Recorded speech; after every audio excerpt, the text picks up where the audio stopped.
서신 채로 우리의 믿음의 고백을 하나님 앞에 올려드리겠습니다. 나는 전능하신 아버지의 하나님, 천지의 창조주를 믿습니다. 나는 그의 유일하신 아들 우리 주 예수 그리스도를 믿습니다. 그는 성령으로 잉태되어 동정녀 마리아에게서 나시고 본디오 빌라도에게 고난을 받아 십자가에 못 박혀 죽으시고 장사된 지 사흘 만에 죽은 자 가운데서 다시 살아나셨으며 하늘에 오르시어 전능하신 아버지 하나님 우편에 앉아 계시다가 거기로부터 살아있는 자와 죽은 자를 심판하러 오십니다. 나는 성령을 믿으며 거룩한 공교회와 성도의 교제와 죄를 용서받는 것과 몸의 부활과 영생을 믿습니다. 아멘. 자리에 앉겠습니다. 상반기를 돌아보면 얼마나 많은 간증이 여러분 있으십니까? 믿음의 눈을 들고 우리가 함께 이 우리의 간증에 하나님의 은혜를 선포하며 나가기를 원합니다. 예수를 나의 구주 삼고 성령과 비로소 거듭나리 이 세상에서 내 영혼이 하늘의 영광 누리도다. 할렐루야. 다시 한번 예수를 나의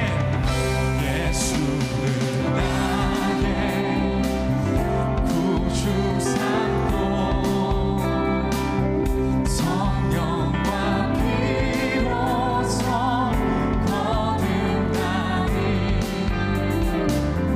이 세상에서 내 영혼이 하늘의 영광 누리도다. 이것이 나의 간증이요. 주 독생자 보내셔서 우리를 구원하시고 새 생명 살게 하신 것이 하나님 나의 첫 번째 간증입니다. 나 사는 동안 끊임없이 구주를 찬송하리로다. 우리 이절로 고백합시다. 온전히 주께 맡긴네요. 온전히 주께 맡긴네요.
우리에게 주시는 하나님의 말씀은 히브리서 11장 1절에서 12절입니다. 히브리서 11장 1절에서 12절입니다. 본문의 말씀 중 1절에서 3절을 봉독합니다. 믿음은 바라는 것들의 실상이요 보이지 않는 것들의 증거니 선진들이 이로써 증거를 얻었느니라. 믿음으로 모든 세계가 하나님의 말씀으로 지어진 줄을 우리가 아나니 보이는 것은 나타난 것으로 말미암아 된 것이 아니니라. 이는 살아계신 하나님의 말씀입니다. 아멘.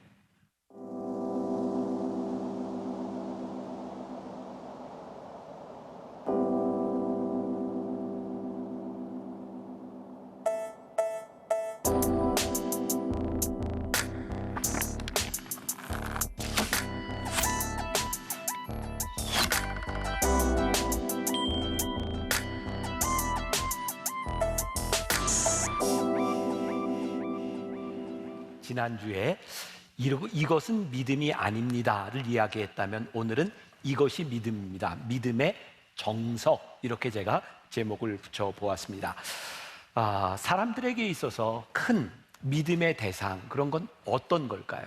아마 보통 우리 인간들의 경우에 내가 믿을 만하다라고 보이는 것은 든든하게 뭔가를 보장해 줄 수 있는 것이 아닐까. 그래서 요즘 TV를 보면 가장 많이 하는 광고 가운데 하나가, CF 중에 하나가 뭐냐면 보험 광고인 것 같아요. 이런 보험을 들면 든든합니다, 이렇게 광고를 하는 거죠. 몇 년 전에 조금 논란이 되었던 보험 광고가 있습니다. 기억이 나시는 분이 있는지 모르겠는데 실화를 바탕으로 그 CF를 만들었다 그래요. 어떤 시골의 의사가, 젊은 의사인데 갑자기 죽기 전에 보험을 들어놨는데 그 보험으로 인해서 죽고 난 다음에 가족, 젊은 아내와 아이들이 이렇게 웃고 있는, 환하게 웃고 있는 모습, 그게 이제 CF로 나왔는데 사람의 마음을 불편하게 했던 건 그 옆에 굉장히 잘생긴 보험 컨설턴트가 함께 있었던 것 때문에 마음을 불편하게 했던 그런 보험 광고 기억하세요? 네, 모르면 관두고요. 네. 그런 보험 광고 있었어요. 얼마 전인데 제가 우리 교회 어떤 가정을 이렇게 신방하게 되었는데 재미있는 이야기를 들었어요. 하루는 저녁에 온 식구가 모여서 식사를 하는데 아버지가 초등학생인 아들에게 이런 이야기를 했답니다. 야, 결혼하면 너 아빠하고 살자. 집도 넓은데. 그런데 이놈이 아주 이런 지하에, 아니에요, 저는 돈 벌어서 혼자 살 거예요, 그렇게 얘기를 하는데 굉장히 서운하더래요. 그래서 또 이야기를 했대요. 너 만약에 엄마 아빠 다 늙어서 병들면 어떡할 거야? 그랬더니 아들이 자신 있게 이야기를 하대요. 걱정 마세요, 아빠 한 달에 19,800원 AIG가 있잖아요. 그렇게 이야기를 했다 그래요. 보험, 이게 이제 오래전 이야기죠. 우리들에게 가장 든든하게 보이는 것들. 그런데 이 든든하게 보이는 것이 시대를 따라 또 이제 지역을 따라 다 다른 것 같아요. 이 성경에 나오는 이 근동 지방에는 친족 관계, 그리고 어떤 땅을 가지느냐, 그것이 가장 든든한 보장, 자산이었던 것 같아요. 근데 성경은 우리들에게 뭐라고 이야기를 하냐면, 우리들 눈에 보이는 사회적인 통념, 우리들이 가지고 볼 수 있는 눈에 보이는 어떤 보장, 그것이 아니라 눈에 보이지 않는 것을 바라보는 것, 그것이 믿음이라고 우리들에게 말씀하고 있어요. 성경은 우리들에게 이야기합니다. 단지 바라는 것, 보지 못하는 것, 그것이 믿음이고 그것이 가장 확실하다. 그러니까 우리가 오늘 함께 나누려고 하는 이 믿음의 정석은 세상의 통념과는 조금 다른 기준으로 우리들이 말씀을 나누게 될 것 같아요. 제가 오늘 말씀의 제목을 믿음의 정석, 이렇게 붙여보았습니다. 학창시절 여러분들 다 기억하실 거예요. 수1 정석, 수2 정석, 이런 거 기억하시죠? 영어도 우리들이 누구 영어 이렇게 해서 배웠던 적이 있습니다. 오늘 말씀은 여러분들이 모르는 것이 하나도 없습니다. 여러분들이 다 아는 내용이고요. 문제는 그것을 우리들이 어떻게 우리들의 삶에 적용할 것인가에 대한 문제죠. 그래서 제가 믿음의 정석이라고 붙여보았는데 우리의 삶에 잘 적용을 해야 될 것 같아요. 첫 번째, 이 믿음이라고 하는 것은 하나님께 더 나은 제사를 드릴 때 이것이 믿음이구나 라고 하는 것을 볼 수 있다는 거예요. 자, 성경 말씀 히브리서 11장 4절 말씀 우리 한 목소리로 봉독합니다. 시작. 믿음으로 아벨은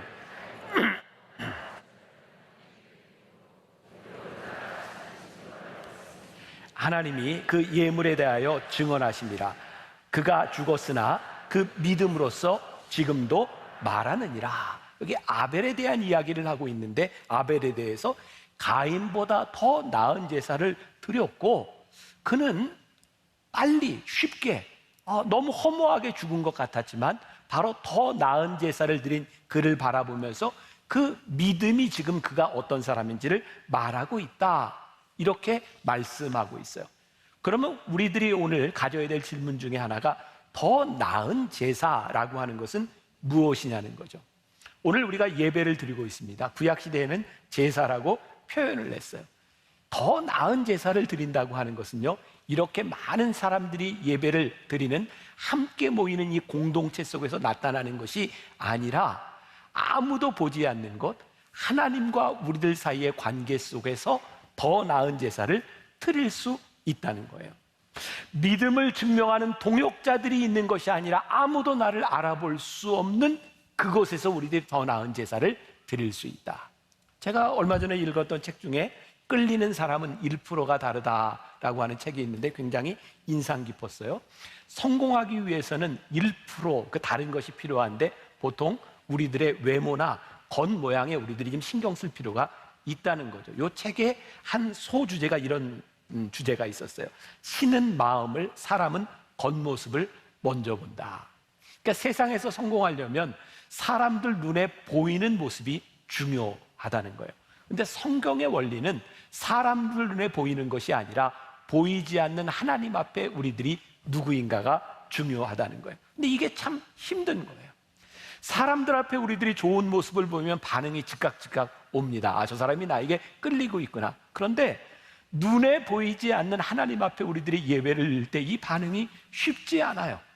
어떤 때는 참 오랜 시간에 침묵으로 하나님이 일관하실 때가 있어요. 그래서 성경은 뭐라고 이야기하냐면, 너희들이 보이지 아니하는 하나님 앞에 믿음으로 어떻게 더 나은 제사를 드릴 수 있느냐, 그것이 믿음을 증명하게 될 것이라는 거예요. 믿음이 없이는 하나님 앞에 절대로 더 나은 제사를 드릴 수가 없어요. 오늘 여러분들에게 제가 챌린지 한다면, 오늘 여러분들이 드리는 이 예배 가운데 나오기 위하여 여러분들은 보이지 않는 하나님 앞에 어떤 모습으로 서 있는가, 이것이 여러분들의 믿음을 판단하는 근거가 될 수 있다는 거예요. 구약시대에는 예배를 제사라고 표현을 했어요. 지금은 우리가 예배라고 표현을 합니다. 제사는 어떤 게 제사였을까요? 제사를 드릴 때는 꼭 동물이 나를 대신하여 죽었습니다. 그러니까 제사의 가장 큰 의미는 뭐냐면 하나님 앞에서 내가 죽는 거예요. 구약시대의 제사는 죽는 방법을 가르쳐 주는 거예요. 그게 죽는 방법이 여러 가지가 있습니다. 자기 마음대로 하는 것이 아니라 하나님께서 가르쳐 주신 방법대로 죽는 거죠. 그럼 예배 시간에는 우리가 원치 않는 여러 가지 형식들이 있어요. 아니, 시작할 때 왜 일어나라고 해? 왜 사도신경은 같이 외워? 아니, 주기도문은 왜 노래해? 섰다 앉았다, 우리들이 말씀을 듣고 하는 이 많은 과정들 가운데서 우리들이 원하는 대로 예배를 드리는 것이 아니라 우리들이 주어진 의식을 따라 예배를 드려요. 저는 그런 생각을 해요. 우리들이 원하는 대로 드리는 예배가 아니라 우리들이 원하지 않는 그 모습들을 우리 따라가면서 우리들이 죽어가는 거예요. 우리의 생각, 우리들의 욕심들이 죽어가는 것이 예배 가운데 있는 거죠. 오늘 여러분들에게 조금 제가 마음 아픈 이야기를 하자면, 오늘 여러분들이 이 예배를 들으면서 내가 진짜 죽는다라고 하는 마음으로 하나님 앞에 우리들이 어떤 헌신의 마음으로 나아왔는가, 아니면 우리들이 종교 소비주의자가 돼서 내가 원하는 것들만을 찾고 있는가. 예배가, 제사가 내가 죽는 것이라고 이야기를 하는데 우리는 조금 더 우리들이 불편한 것을 참지 못해요. 여러분, 마음이 불편하더라도 들어주세요. 요즘 예배를 드리는데 제일 불편한 게 뭐냐면 주차예요. 뭐가 불편한가? 내가 조금이라도 불편하면 불평을 해요. 누군가를 위해서 헌신하고 누군가를 위해서 내가 내어줄 준비가 되어 있는 것이 아니라 내가 편한 것만을 찾아가요. 주차만 그런가요? 사실 우리들이 예배 시간에 오는 과정부터 예배를 마치고 나가는 과정까지 내가 얼마나 하나님 앞에 헌신했는가, 더 나은 제사를 드리기보다는 내가 더 나은 것을 찾는 우리들의 모습들, 이게 믿음으로 드리는 예배일 수 있는가. 구약 시대에는 소제라는 게 있었어요. 곡식을 빻아서 하나님께 드려요. 참 재미있죠. 그냥 드려도 될 텐데 곡식을 다 갈아서 빻아서 하나님께 드리라는 거예요. 이유는 뭔지 아세요? 제사를 드릴 때 내가 온전히 갈아지는 모습으로 하나님께 드리라는 거예요. 오늘 우리들이 하나님 앞에 더 나은 제사를 드리기 위해서 우리는 얼마나 갈아지고 헌신했는가. 지난주 새가족 애찬을 하는데 저에게 어떤 분이 이런 질문을 했어요. 목사님은 이렇게 로비에서 교인들이 올 때 이렇게 인사하는 모습을 이렇게 보는데 목사님 이게 늘 하는 거예요? 라고 저에게 물었어요. 제가 어떤 다른 분들을 디스하거나 다른 사람이 잘못됐다 이런 이야기를 하려고 하는 게 아니라 제가 예배자로서 한 가지 지키는 게 있는 거예요. 제가 설교만 하고 이것이 예배다라는 것이 아니라 오늘 이 예배 가운데 나오는 회중들과 함께 제가 할 수 있는 저의 헌신은 무엇인가? 그러니까 제가 예배 시간 전 5분 전, 10분 전, 15분 전, 20분 전 나와서 교인들에게 제가 인사하는 것, 그것을 통해서 저는 제가 헌신의 모습을 가지고 있는, 어떤 때는 제가 저 위에 있는 교인들을 만나지 못하니까 예배 전에 이 위로 올라가서 여러분들과 인사를 나누기도 해요.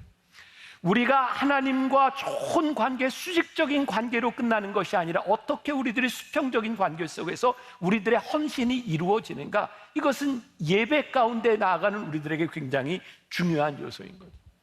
레위기 7장 15절에 보면 화목제에 대한 말씀이 있어요. 같이 한번 봉독합니다. 시작. 감사함으로 드리는 화목제물의 고기는 드리는 그날에 먹을 것이요 조금이라도 이튿날 아침까지 두지 말 것입니다. 이 화목제는 굉장히 특별한데요, 모든 제물들은 이렇게 빻아서 드리고 아니면 다 태워서 드리고 또 제사장에게 드리게 되어 있는데, 이 화목제물은 하나님과 화목하는 이 화목제물은 그 제물을 그날 사람들과 다 나누어 먹으라는 거예요. 그 당시 소를 화목제물로 드릴 때 보통 1300근에서 1500근 정도 나가는 소였다고 하니, 이것을 나누어 먹으려고 하면, 이튿날까지 남기지 않으려고 하면 얼마나 많은 사람들이 모여서 먹어야 됐겠어요. 생각해 보세요. 내가 좋아하는 사람, 우리 편, 나와 함께하는 공동체만 모여서는 절대로 이 제물을 다 먹을 수가 없는 거예요. 나와 원수된 자, 내가 싫어하는 사람, 내가 알지 못하는 그 모든 사람들을 다 초청해서 예배를 드리고 그것을 먹어야 이 제물을 다 먹을 수 있는, 우리가 하나님 앞에 더 나은 제물을 드린다고 하는 이 믿음의 행위는 내가 원하는 것으로 끝나는 것이 아니라 얼마나 하나님 앞에 내가 죽어지고, 얼마나 하나님 앞에 내가 빠지고, 하나님 앞에 내가 얼마나 헌신할 수 있는가, 이것이 믿음을 증명한다는 거예요. 오늘 여러분들에게 도전하고 싶은 거예요. 오늘 우리는 진짜 믿음이 있는 예배로 하나님 앞에 나아왔는가? 두 번째, 하나님을 기쁘시게 하는 것이 믿음이다. 자, 히브리서 11장 5절 말씀을 보겠습니다. 같이 봉독합니다. 시작. 믿음으로 에녹은 죽음을 보지 않고 옮겼으니 하나님이 그를 옮기심으로 다시 보이지 아니하였느니라. 그는 옮겨지기 전에 하나님을 기쁘시게 하는 자라 하는 증거를 받았느니라. 믿음으로 에녹은, 그리고 마지막에 어떻게 돼서 하나님을 기쁘시게 하는 자라 하는 증거를 받았느니라. 자, 에녹에 대해서 성경은 많이 설명하지 않습니다. 창세기 5장 21절 이하에 에녹에 대해서 설명하는데, 그는 65세에 무드셀라를 낳았다. 그리고 300년 동안 하나님과 함께 동행하더니 하나님이 그를 데려가셨다라고 되어 있어요. 하나님과 함께 300년을 동행한 그것으로 말미암아 하나님을 기쁘시게 하는 증거를 얻었다. 자, 오늘 믿음의 정석 두 번째, 우리들이 하나님과 동행하는가. 동행이라고 하는 건 뭘까요? 제 아내가 저한테 늘 불만이 있는 게 뭐냐면, 걸을 때 제가 동행하지 않는다는 거예요. 저는 걸으면 이렇게 목적의식이 생겨가지고 그냥 걸어요. 그럼 제 아내가 저 뒤에서 이렇게 따라오면서 누가 봐도 부부다 이렇게 이야기를 해요. 뭐 잘 이해가 또 안 되시나요? 네. 그래서 저한테 늘 걸을 때 같이 걷자, 동행하자. 그래서 동행하려면 어떻게 해요? 내가 보폭을 맞추어야 되는 거예요. 내 마음대로 가지 않는 거예요. 제가 군대에서 훈련을 받을 때 제일 하기 싫었던 훈련 중에 하나가, 아마 남자들은 동의하실 것 같아요. 제식 훈련이라는 게, 제식 훈련. 기억나세요? 앞으로 가, 뒤로 돌아가. 이거를 4주를 훈련을 받았어요. 그리고 걸을 때 보폭만 맞추는 게 아니라 이 손 높이까지 맞춰서 훈련을 받았어요. 근데 지금 가만히 생각해 보니까 진짜 군대를 이룬다고 하는 것이 이게 함께 맞추는 게 참 중요한 일이었구나. 굉장히 힘들었어요. 우리가 하나님과 동행한다고 하는 것은 그냥 되어지는 게 아니죠. 우리들의 신앙의 훈련, 하나님을 우리들이 알아가는 것, 어떻게 하나님과 함께 이 길을 갈 수 있는가. 요즘 말로 이야기한다면 코드를 맞추는 거예요. 뭐 컬처 코드라고 하는 그런 책도 있었죠. 이 시대를 살아가는데 우리들이 어떻게 문화 코드를 맞추느냐, 문화를 이해하느냐가 살아가는 지혜라는 거예요. 우리의 믿음 생활 가운데서 우리들이 하나님과 동행한다고 하는 하나님과 코드를 맞추고 우리들이 가고 있는가? 이건 믿음에 대한 굉장히 중요한 질문인 거죠. 제가 여러분들을 진단할 수 있는 몇 가지를 이야기를 합니다. 첫 번째, 우리들 속에 거룩해지고자 하는 욕구가 있는가? 그렇다면 우리는 하나님과 코드가 맞는 사람이에요. 이 세상을 살아가며 하나님과 함께 동행한다는 아주 명백한 증거 가운데 하나는 거룩에 대한 의지가 우리들에게 있는가? 두 번째, 하나님의 영광에 대한 갈망이 있는가? 우리들의 삶에 아주 명백하게 이 일을 통하여, 나의 삶을 통하여 이렇게 살면 야, 하나님이 영광을 받으셔. 그런 하나님의 영광에 대한 갈망이 우리들에게 있다면 우리들은 믿음이 있는 사람. 세 번째, 스스로 십자가를 지려는 마음이 있는가? 우리들이 믿음이 있다면 우리들에게 주어진 십자가를 지려고 하는 마음이 필연적으로 들어야 되는 거죠. 네 번째, 여러분에게 하나님의 관점에서 판단하려고 하는 의도가 있는가? 굉장히 중요한 거예요. 지금 여러분들에게 일어나고 있는 그 어떤 일, 여러분들 앞에 놓여진 그 어떤 일, 예배를 드리고 있는 여러분들이 지금의 이 행위, 이 모든 것들 가운데서 하나님의 관점으로 판단하려고 하는 의도가 있는가? 그렇다면 우리는 믿음이 있는 사람이죠. 만일 우리들에게 이 욕구가 없다면 우리들은 믿음이 없다는 거예요. 다섯 번째, 의로운 삶에 대한 욕구가 있는가? 하나님과 동일한 코드를 우리들이 가지고 있다면 거룩할 뿐만 아니라 옳은 것과 불의한 일 사이에서 옳은 일을 선택하려고 하는 의지가 우리들에게 있을 때 비로소 우리는 믿음이 있는 사람이라고 말할 수 있는 거예요. 오늘 우리들이 예배를 드리는 이 행위에 있는 것이 아니라 오늘 우리가 이 예배 가운데서 하나님과 동행하고 있는가를 보아야 되는 거죠. 세 번째 믿음의 정석, 하나님을 경외하였다. 자, 히브리서 11장 7절 말씀 우리 같이 봉독합니다. 시작.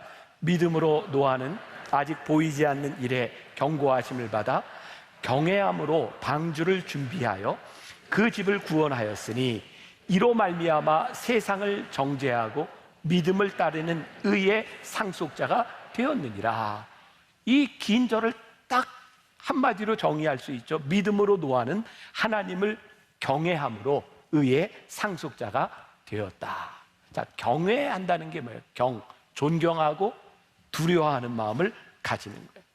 노아는 하나님을 존중했을 뿐만 아니라 하나님께 대한 두려운 마음을 가지고 있었기 때문에 그는 의로운 상속자가 되었다고 말씀하고 있어요. 자, 노아의 시대를 창세기 6장 6절이 이렇게 설명하고 있어요. 땅 위에 사람 지으셨음을 한탄하사 마음에 근심하시고. 이 노아의 시대가 얼마나 죄를 많이 지었는지 하나님께서 이 땅을 지으신 것을 보시고 한탄하시고 근심하시고 후회했다는 거예요. 그런데 그 시대에 하나님께서 그 시대를 심판하려고 하실 때 하나님께서 물로 심판을 하시는데 세상 사람들이 아무도 하나님 말에 귀를 기울이지 않는 거예요. 하나님을 두려워하지도 않고 하나님을 존중하지도 않아요. 어떤 분이 그런 얘기를 하더라고요. 자기는 담배를 피는데 절대로 흡연실에 들어가서 담배를 안 핀대요. 왜냐하면 진짜 기분 나쁜 게 젊은 것들이 맞담배를 하는 게 그게 그렇게 기분 나빠서 흡연실에 안 들어간대. 아니, 담배를 피는데도 젊은 게 맞담배질 하는 게 그게 싫답니다. 여러분들은 잘 모르시겠죠? 네. 존중받는다라고 하는, 특히 우리들이 위에 사람일 때 아랫 사람들로부터 존중받는다. 그래서 우리들에게 여러 가지 문화가 있잖아요. 제가 이번 주간 한 주간 일본에서 일본 목회자들을 위한 세미나를 인도하고 왔거든요. 그래서 선후배 이런 말을 이야기하다가 한국 사람들은 술을 먹을 때도 선배 후배 간에 같이 술을 먹으면 이렇게 얼굴을 돌리고 이렇게 술을 먹는다. 근데 일본 사람들은 그렇지 않다는 거예요. 그래서 너희들은 뭐 이렇게 별로 이렇게 위아래가 없냐 그랬더니 술 먹을 때 이렇게 건배를 하는데 윗사람과 아랫사람들이 건배를 하는데 밑에 사람들이 술잔 조금 밑에 이렇게 부딪혀야 된다는 거예요. 그런 법도 있더라고요. 우리가 누군가에게 존중받는다라고 하는 것은 굉장히 당연한 일이고, 무시를 당한다고 하는 것은 굉장히 기분 나쁜 일이죠. 우리가 하나님이 살아계심을 우리들이 믿는다면 하나님을 두려워하고 하나님을 존중해야 되는 것이 당연한 일인데, 하나님을 경외하지 않는 우리들, 하나님을 의식하지 않는다면 우리에게는 믿음이 없다는 증거일 수 있다는 거예요. 그래서 우리 믿음이 있는 사람들이 제일 힘든 게 무엇인가? 사실은 하나님을 경외하지 않는 사람들 틈바구니에서, 그 가운데에서 하나님을 경외하는 자로 살아가는 게 힘든 거예요. 제가 지난주에도 말씀을 드렸어요. 믿음으로 살아간다는 것은 결코 쉬운 일이 아니라. 노아를 생각해 보세요. 하나님께서 이 세상을 심판하시겠다고 말씀하시고 물로 심판하시겠다고 했는데 하늘을 보니까 비가 올 것 같지 않은 거예요. 그런데 노아는 믿음으로 방주를 어디에 지어요? 산 위에 짓는 거예요. 세상 사람들이 노아를 얼마나 비웃었을까요? 얼마나 손가락질했을까요? 하나님을 경외하는 자로 살아가는데 우리를 힘들게 하는 것은 하나님과 우리와의 문제가 아니라 이 세상 사람들로부터 우리들이 손가락질을 받을 수 있다는 거예요. 그 틈바구니 안에서 우리들이 하나님을 경외하는 자로 살아갈 수 있습니다.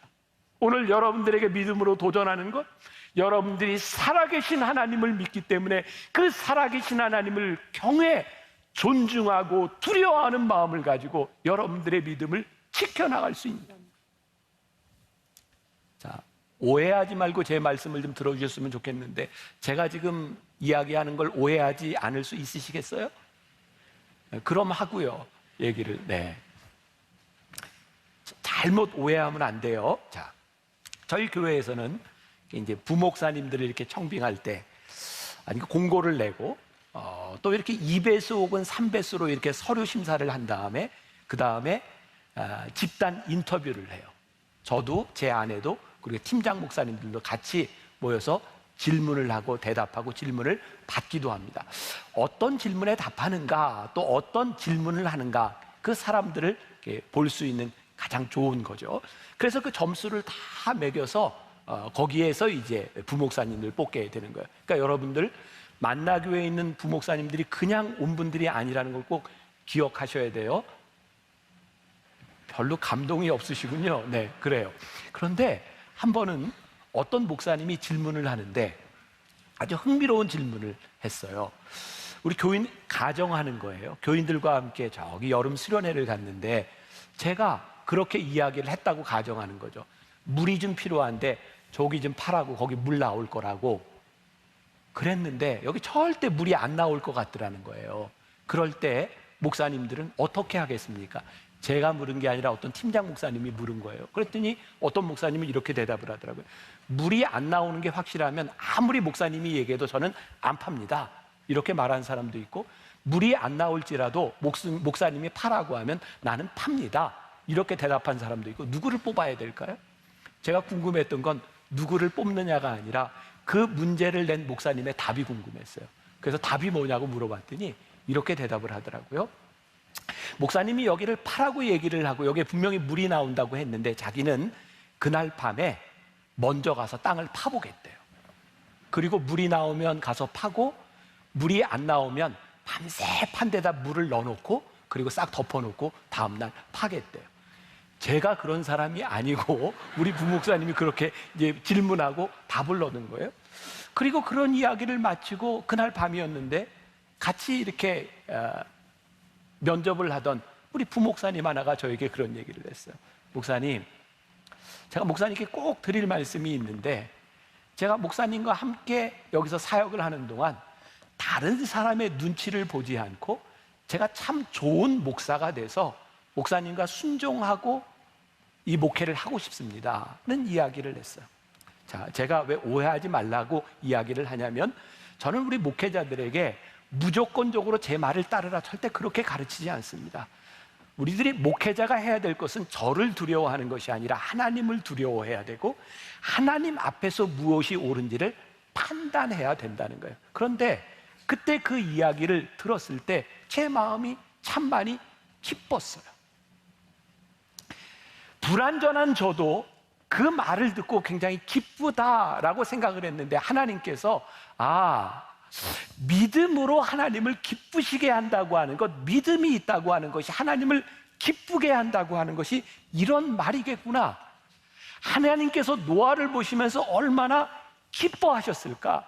왜냐하면 세상 사람들이 하나님을 경외하지 않는 그 세상 가운데서 하나님께서 하시는 그 말씀에 순종하여 하나님이 하시는 일을 존중하고 두려워함으로 인하여 그가 방주를 지었을 때 하나님이 그를 보시면서 참 기뻐하셨겠구나.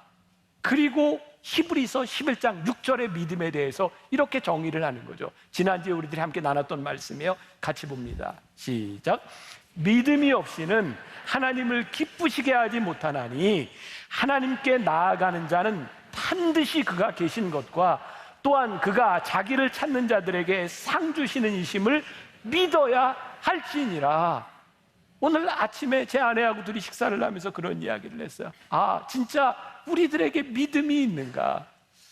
우리 목회자들에게 이 믿음이 있는가? 우리 사모들에게 이 믿음이 있는가? 오늘 예배를 드리는 우리 성도들에게 이 믿음이 있는가? 믿음이 없이는 하나님을 기쁘시게 하지 못한다고 했는데, 우리들이 진짜 이 믿음을 가지고 하나님 앞에 나아왔는가? 하나님께 나아가는 자는 반드시 그가 계신 것과 그가 자기를 찾는 이들에게 상 주시는 이심을 믿어야 할지니라고 말씀하셨는데, 우리들에게 상 주시는 이심을 믿지 못한다면 우리들이 어떻게 이 세상 한가운데서 믿음의 삶을 살아갈 수 있겠는가? 믿음이 없이는 하나님을 기쁘시게 하지 못한다. 이 말씀이 우리들에게 얼마나 중요한지 몰라요. 마지막 믿음의 정석, 네 번째, 하나님의 말씀에 순종하는 것. 이것이 어떤 의미인가? 자, 히브리서 11장 8절 말씀을 봅니다. 같이 봅니다. 시작. 믿음으로 아브라함은 부르심을 받았을 때에 순종하여 장래 유업으로 받을 땅에 나아갈새 갈 바를 알지 못하고 나아갔으며. 여기에 아브라함에 대해서도 간단하게 요약이 될 수 있어요. 그는 순종하여 갈 바를 알지 못하고 나아갔다. 그런데 이것을 뭐라고 해요? 이게 믿음이다라고 이야기를 하는 거예요. 여러분, 우리들이 신앙생활을 하면서 순종이라고 하는 말도 종종 들어요. 또 우리들이 복종이라는 말도 들어요. 또 항복이라는 말도 들어요. 우리들은 하나님 앞에 순종하는가, 아니면 복종하고 있는가, 항복하고 있는가?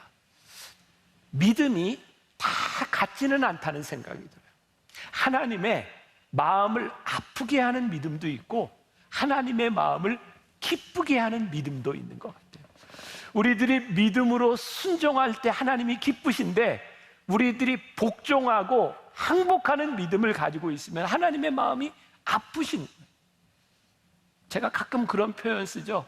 좋은 말 할 때 들으라고. 좋은 말 할 때 안 들으면 어떤 말이 나오죠? 나쁜 말이 나와요. 좋은 말 할 때 안 들으면 때로 어떤 일이 일어나죠? 맞아요.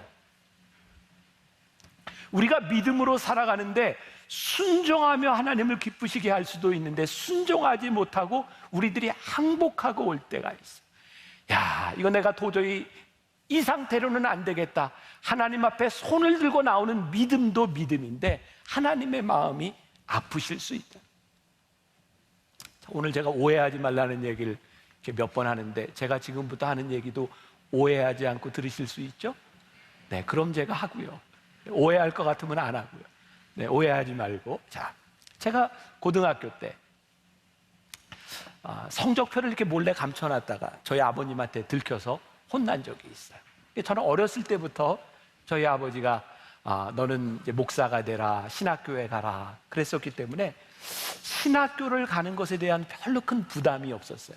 제가 나온 신학교가 감리교 신학대학인데 여러분 혹시 아세요? 제가 나온 신학대학이 삼류대학인 거? 잘 모르세요? 신학대학은 그렇게 좋은 대학이 아닙니다. 이게 커트라인으로 이렇게 학교가 정해지니까 전 그렇게 좋은 대학을 나온 사람이 아니에요. 신학교를 가려고 마음을 먹으니까 이게 별로 이렇게 부담도 없었던 것 같고, 그리고 제가 공부를 안 하고 있다 성적표를 아버지께 들킨 거죠. 아버지가 그 성적표를 가지고 저를 혼내셨어요. 너 신학교 간다고 이렇게 공부 안 하니? 너 이성적으로는 절대 신학교 못 보내. 너는 이성적으로 신학교 갈 생각하지 마. 그 가운데 뭐 여러 가지 이제 우여곡절이 있었지만 제가 고3 때 이제 열심히 공부를 했고요. 그 당시에는 이제 학력고사를 보면 그 성적으로 학교를 갈 때예요. 점수가 괜찮게 나왔어요. 제가 좋은 대학 갈 만한 성적이 나왔어요. 담임 선생님하고 면담을 했어요. 어느 대학 갈 거야? 저 감리교 신학대학 갈 겁니다. 그랬더니 물으시더라고요. 왜 거길 가는데? 저 갈 겁니다. 그랬더니 저에게 이렇게 얘기를 하십니다. 너 가서 그럼 1등 해라. 제가 그래서 1등 하려고 감리교 신학대학 갔는데 가보니까 저보다 성적 좋은 학생들이 친구가 한 10명쯤 됐던 것 같아요. 제가 여러분들에게 무엇을 이야기하고 싶은가? 저희 아버님이 하셨던 말씀이야. 너 이성적 가지고는 안 보내. 우리들은 종종 그런 이야기 하지 않나요? 야, 이거 하다 이거 정말 하나님이 이렇게 때리시는 걸 보니까 내가 목사가 돼야 될까 봐. 아이고 이게 선교사로 가야 될까 봐. 또 자식들도 이거 너 그렇게 안 되면 신학교나 가라. 이렇게 이야기할 수 있는데 제가 오해하지 말라고 하는 것은 우리의 사역이, 우리의 믿음이, 우리의 삶이 성적으로 정해지는 것은 아닙니다. 그러나 우리들이 하나님 앞에 순종하며 하나님 앞에 쓰임받을 수 있는 것은 하나님을 기쁘시게 하는 믿음, 기쁘시게 하는 순종, 우리의 헌신을 통해서 하나님을 기쁘시게 할 수 있는 것이지, 우리들이 항복하고 복종하며 그렇게 밀려가다가 믿음으로 살아가는 것을 하나님이 그렇게 기뻐하시지 않는다는 거예요. 제가 오해하지 말라고 하는 것은 여러분들이 돈이 없기 때문에, 여러분들이 배운 것이 없기 때문에, 여러분들이 머리가 나쁘기 때문에 나는 하나님 앞에 그럼 믿음으로 살 수 없어, 이런 것이 아니라 하나님 앞에 우리들이 순종한다고 하는 것은, 하나님을 기쁘시게 하는 순종이라고 하는 것은 그렇게 밀려서 가는 인생이 아니라는 거예요. 제가 오늘 여러분들에게 도전을 드리고 싶은 거예요. 하나님 앞에 우리들이 순종하여 기꺼이 하나님을 기쁘시게 할 수 있는 그 믿음, 하나님의 살아계심을 우리들이 반드시 믿을 뿐만 아니라 하나님을 믿는 자에게 반드시 상 주시는 이심을 우리들이 믿을 수 있는 이 믿음 가운데서 우리들이 순종하기 시작할 때 그 믿음이 복되다. 오늘 여러분들에게 믿음이 어떤 것인지를, 우리들이 이렇게 믿음으로 살았으면 좋겠다, 우리의 믿음의 선진들이 이렇게 믿음의 증거를 받았다고 하는 말씀을 여러분들에게 나누었는데, 오늘 여러분들에게도 이 믿음의 고백이 있기를 간절히 소원합니다. 하나님께서는 살아 계십니다. 우리의 삶 가운데 역사하여 주십니다. 우리가 하나님을 기쁘시게 할 때 하나님이 그 믿음을 통하여 우리들에게 상 주시는 이심을 우리들이 믿으며 나아갈 수 있습니다. 이 믿음으로 승리하는 여러분들 한 사람 한 사람이 되시기를 주님의 이름으로 간절히 축원합니다. 우리 같이 찬양합시다. 나는 믿네. 내게 허락하신 시련을 통해 나의 믿음 더욱 강하여지고. 찬양합시다. 내게 허락하신 시련을 통해 나의 믿음도 강하게 자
나는 믿네, 나는 믿네.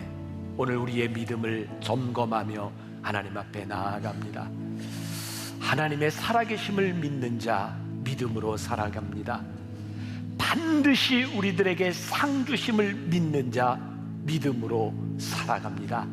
이 세상 한가운데서 우리 이 믿음 붙들고 하나님 살아계신 붙들고 믿음으로 승리하는 주의 백성들이 되게 하여 주옵소서. 지금은 우리 주 예수 그리스도의 은혜와 하나님 아버지의 무한하신 사랑과 성령의 인도하심이 나는 믿네, 믿음을 고백하며 담대히 세상으로 나가는 당신의 사랑하는 모든 백성들을 위해 지금부터 영원까지 함께 하시기를 간절히 축원하옵나이다. 아멘. 지금은 선교 헌금 시간입니다. 이 예배를 통해 삶 가운데 은혜와 회복이 충만하시길 간절히 기도합니다.